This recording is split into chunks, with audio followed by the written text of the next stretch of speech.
வணக்கம் நேயர்களே. சகோதரியினுடைய வீட்டில் தேங்காய் உரித்துக் கொண்டிருந்தாராம் ஒரு தேங்காய் விற்பனை செய்கின்ற முதியவர், 60 வயது. அவர் தேங்காய் விற்கின்ற வியாபாரி. சகோதரி வெளிநாட்டில் இருக்கின்றார். அவருடைய வீடு பூட்டப்பட்டிருக்கிறது. கேட்டை திறந்து அவர் வளமையாகவே தேங்காய்களை, மரத்திலிருந்த தேங்காய்கள் எல்லாம் பொறுக்கி உரிச்சு கொண்டு போய் விற்கிறதா நம்மகிட்ட வேலை. இலங்கையில் நடந்த பிரச்சனை இது, காலியில் நடந்திருக்கு இந்த பிரச்சனை. அப்புறம் தேங்காய் உரிச்சு விற்கிறதா நம்மகிட்ட தொழில். அப்போ அதே நேரத்தில் மாலை, நேற்று மாலை போயிருக்கிறார். கேட்டு திறந்து வளமை போல் தங்கச்சியின் சகோதரியின் வீட்டில் தேங்காயெல்லாம் பொறுக்கி கூறிய ஆயுதத்தால் வச்சு உரிச்சு கொண்டு இருந்திருக்கிறார். திடீரென்று அங்கே வந்த சிலரால் கூறிய ஆயுதம் ஒன்றை பயன்படுத்தி அவர் மேல் தாக்குதல் மேற்கொள்ளப்பட்டிருக்கிறது. அவர் ஸ்தலத்திலேயே பலியாக இருக்கிறார்.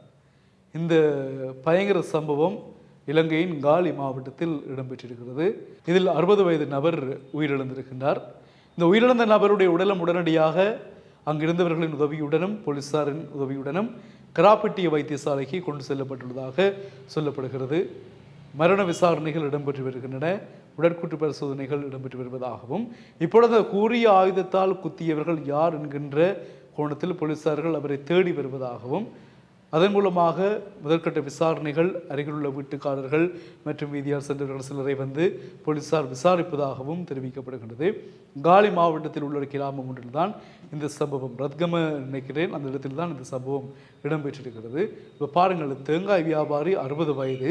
எங்களுடைய யூகங்களின் அடிப்படையில் சில வேளைகளில் இவர் அவருடைய சகோதரி வெளிநாட்டில் பூட்டப்பட்ட வீடு, கேட்டை திறந்து முத்தத்தில் நிற்கிற சூழலில் இருக்கக்கூடிய தேங்காய்களை உரிக்கிறதா வெற்ற வேலையாக இருக்கும். அப்போ நான் நினைக்கிறேன், இவரை குத்தியவர்கள் இதே வேலையை செய்யக்கூடியவர்கள் என்று நான் ஊகிக்கிறேன். ஏனென்றால் இவர் வருகின்ற நேரங்களை பார்த்து நோட்டமிட்டு விட்டு, இவர் வராத நேரங்களில் அந்த வீட்டுக்குள் விழுகின்ற தேங்காய்களை எடுத்து கொண்டு போய் விற்கின்றவர்களாக இருக்கலாம். இவர் வாரது இடைஞ்சல் என்றபடியினால், அல்லது இன்னும் கொஞ்சம் கணக்கில் தேங்காய் எடுக்கலாம், இவர் இல்லைன்னா இல்லையா, அப்படி ஒரு நோக்கத்தில் இவர் இருந்தால் டேஞ்சர் நினைச்சு இவர் குத்தி இருக்கலாம், கூறிய ஆயுதத்தால் தாக்கி உயிரிழக்க செய்திருக்கலாம் என்றதான ஊகங்கள் ஊகிக்கப்படுகின்றன.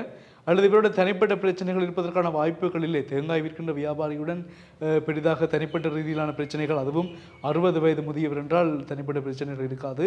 நான் நினைக்கின்றேன் தேங்காய் பொறுக்குவதில் ஏற்பட்ட பிரச்சனை என்று தான் நினைக்கின்றேன். இவர் எடுத்தால் தங்களுக்கு கிடைக்கிறது கொஞ்சமாக போடும் என்ற மாதிரி யோசித்து, இவர் இருந்தால் தானே பிரச்சனை, சகோதரி மிஞ்சில் தானே, வெளிநாட்டில் தானே என்ற மாதிரி யோசிச்சிருக்கலாம். இப்போ நான் இதன் மூலமாக சொல்ல வர விஷயம் என்னன்னு சொன்னால், தயவு செய்து இலங்கைகளுக்கு புலம்பெயர் உள்ள உறவுகளே, உங்களுக்கு இலங்கையில் வீடு இருக்குன்னு சொன்னால் தயவு செய்து அதை யாருக்காவது வாடகைக்கு கொடுங்க.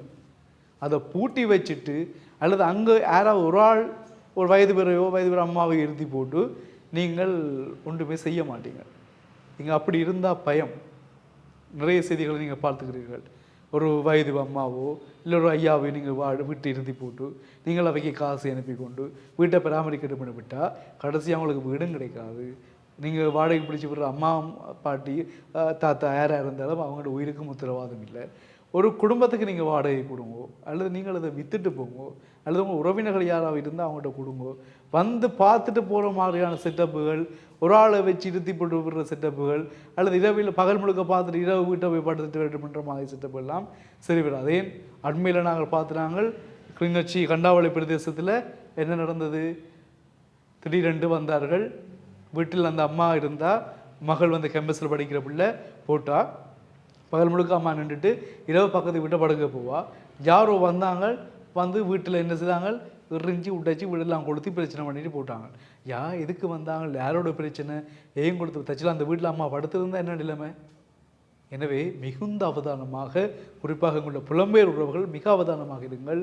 உங்களுக்கு இங்கே இருக்கக்கூடிய சொத்துக்கள், பொதுவாக இந்த வீடுகளில் கொஞ்சம் அக்கறையாக கவனமாக இருங்க. நல்ல முடிவுகளை எடுங்கள். மீண்டும் சந்திக்கலாம் உறவுகளே. வணக்கம்.